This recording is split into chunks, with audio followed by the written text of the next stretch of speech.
I am thankful for Casey Neistat. The only way to truly move on is just to drop the mic. So, with that,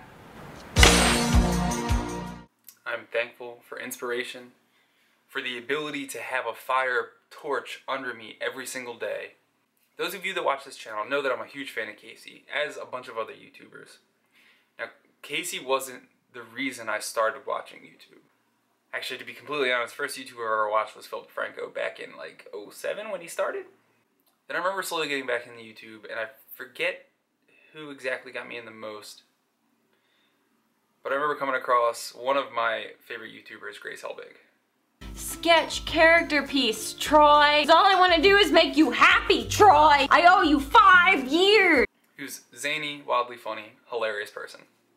And then I was hooked. I wanted to watch every day. She was daily at that point, besides the weekend. And that was the first time I really felt the connection with the creator, in that you want to see them every day. You look forward to them every day. They give you that opportunity to laugh, smile, have a good time, or to just feel a connection.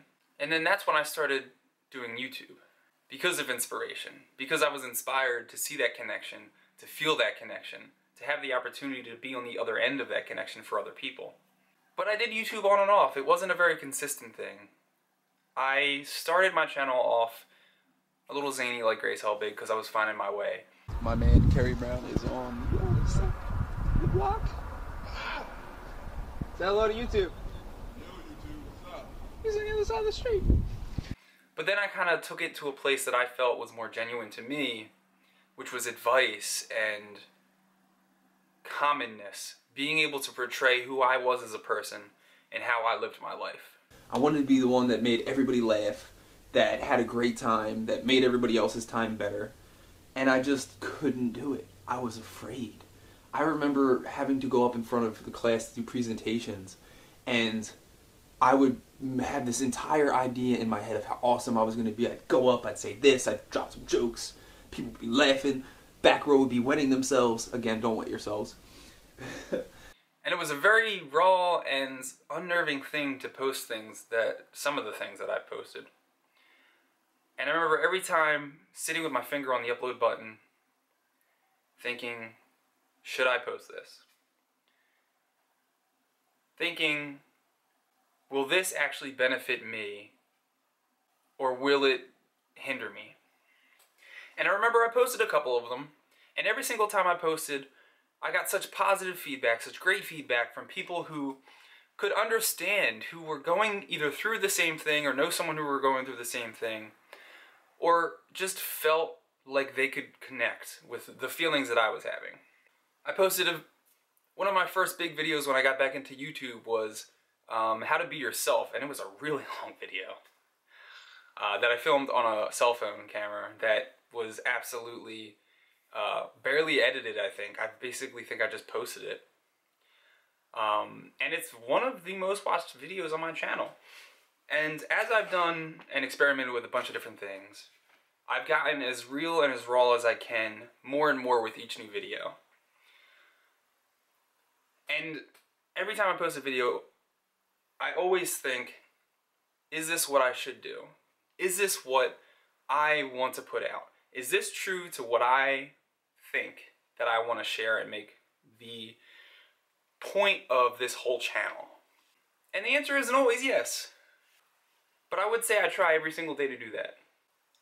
And then I hit this weird place where I was posting this video, I think maybe once a week at the time, but then it wasn't really weekly. I ended up doing it maybe once a month, every 6 weeks. It was so inconsistent, and I wasn't really building a relationship with the audience, with you guys. I was just posting random things that somebody might search, a depression video, sexual assault video, random things that I knew if somebody watched could maybe help them.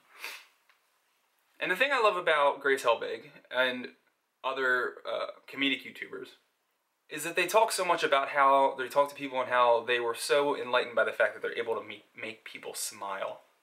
And I love that feeling, but I think I found a place that was a little bit past that, where not every video was made to make you smile. I know specifically the depression video made a couple of you cry. Made me cry. Not only filming it, but posting it, and then rewatching it, and having to edit it, and then watch myself cry, and it was just, wow. But then I found this place where I didn't have to post something to make you laugh to feel better.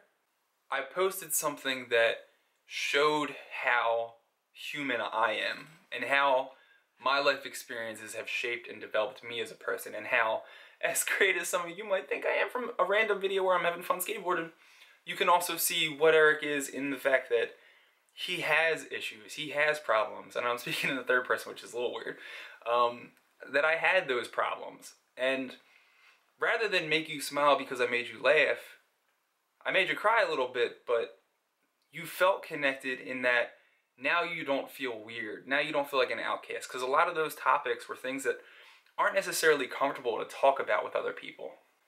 So by allowing myself to be that conduit in which you could realize your own normality was something that I absolutely loved. But again, I became so inconsistent with it. And then that's when I started watching Casey. You see, I love sitting down and talking to you and having a real emotional video every so often.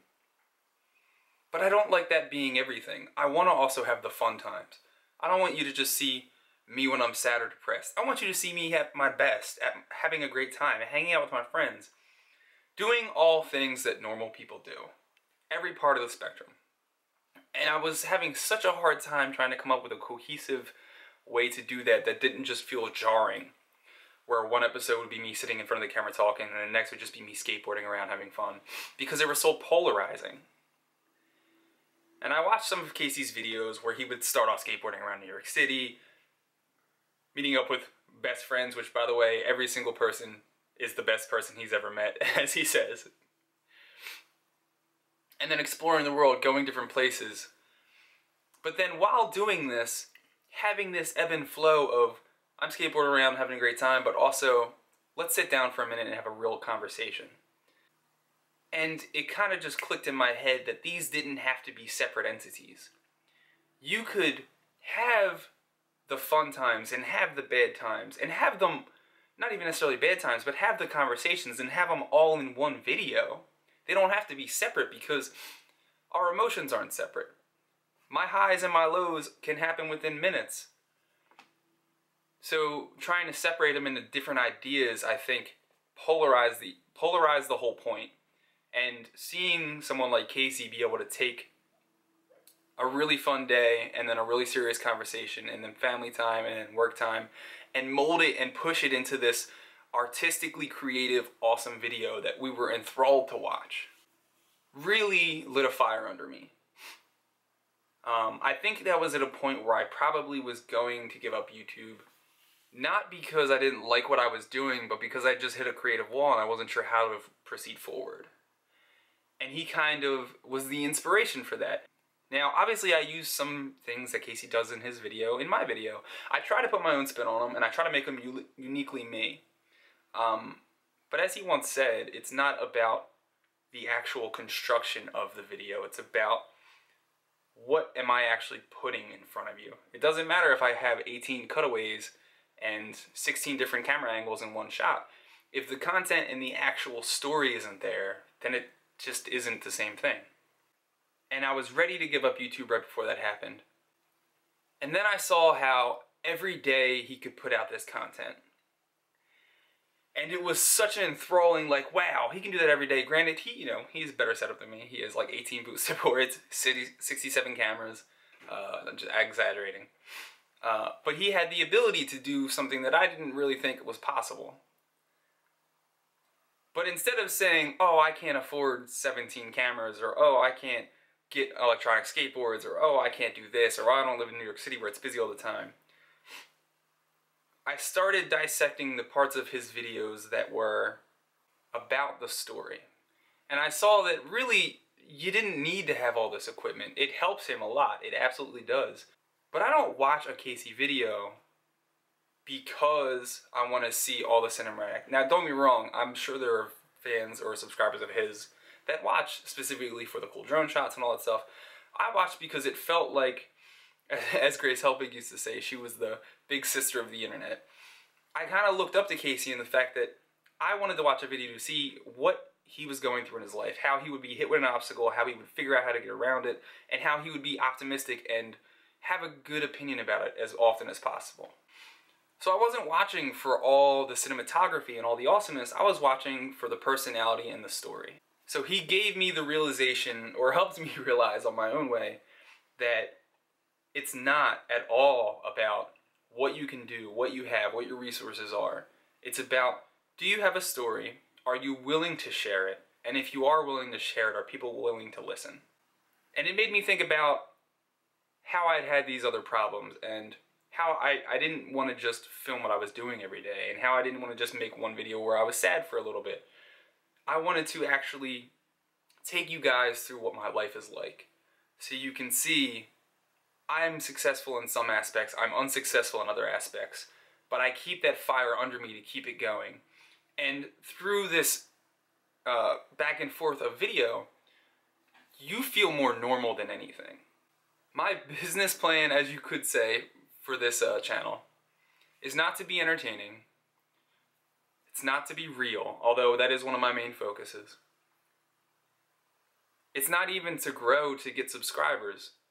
My business plan for this channel is to help other people realize that they are normal, that it doesn't matter what your race, your ethnicity, your gender, your anything, your background, you are the same as me, you are as different as me as you can be, but we are all normal people. I post these videos because I love connecting with you guys. I post these videos because I love putting out something that is really personal to me and then getting emails and comments and tweets about, wow, you really worded how I was feeling in a way that I just couldn't do it, and thank you so much for helping me realize that I'm not the only one out there that's like this.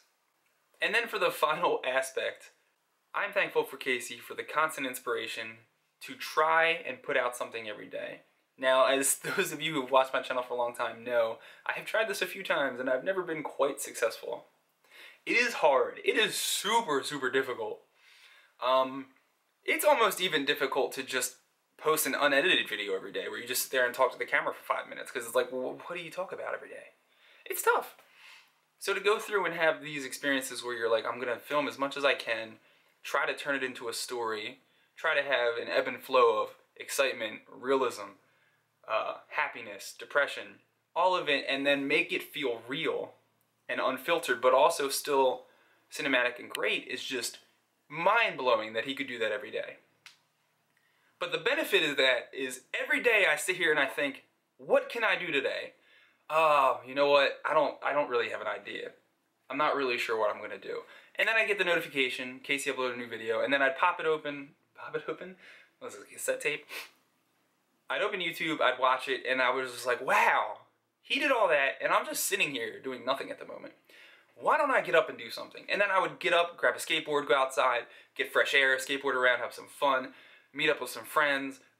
He would push me every single day mentally to get out of my house, to go do something, to be involved in the environment, to my friends and my life, to just have fun and enjoy it all. And he has ended the vlog. And there are a lot of people on the internet that are like, I hate it, I love it, I hate it, I love it. I like 90% love the fact that he ended it for two reasons. He was at the top of the game. He absolutely should have dropped the mic. He absolutely should now push to do something even better. Because I'm not a fan of Casey's vlogs, I'm a fan of Casey. And I want to see him move on and do something greater and better and be more inspiring and more awesome. I'm going to miss daily because I am going to miss that fire under my ass every single day to get up and do something. But I think, you know, if he starts doing one a week, that one weekly video will probably be fire enough for 7 days, like, let's be honest. He was such a great vlogger, and I'm gonna miss watching him. And so many people were trying to copy him and do things that he was trying to do and just be another Casey Neistat. And I think it was even hard for me watching him every day and then trying to then make a video of my own that wasn't so wildly influenced by that video I watched that day. It was hard to watch him skateboarding around and doing a drone shot or a GoPro shot, and then being like, oh, well, why don't I do that? That's cool. It's so hard to separate that. I've seen it, it's great, but I don't want to like do the same thing. Because it's in the back of your head. You're like, well, what am I making today? And then it was always a bar. I always mentally was like, well, this is not going to be as good as what Casey could do. Which in its own way is false. I mean, really, the people that watch me and the people that watch Casey probably a lot of overlap. Because my channel is fairly similar in that it's a lifestyle vlog. He is fairly similar in the fact that I skateboard around. I try to travel as often as possible. And I try to be, you know, nice, hyperactive, awesome, cool, funny, fun, and real. So the type of target audience surely overlaps. But I think getting to the top of the game, leaving before it got boring, going to push to do something even better, and then dropping the mic, giving the stage wide open for other people to jump in. With that being said, Casey, you have been an immense inspiration to me and other people. I'm going to continue to push every single day to make great content. And now that you're gone, I feel that fire even more, because now I feel the void that has been left by you, and how so many people are going to try to fill it. And you might have dropped the mic, but you've given an awesome opportunity to thousands of other YouTubers to pick that mic up. So thank you for everything. You guys have a great Thanksgiving. I'm thankful for Casey. I'm thankful for inspiration. And I am thankful for all of you. Have a great holiday. See you tomorrow. Oh, it doesn't have to make sense.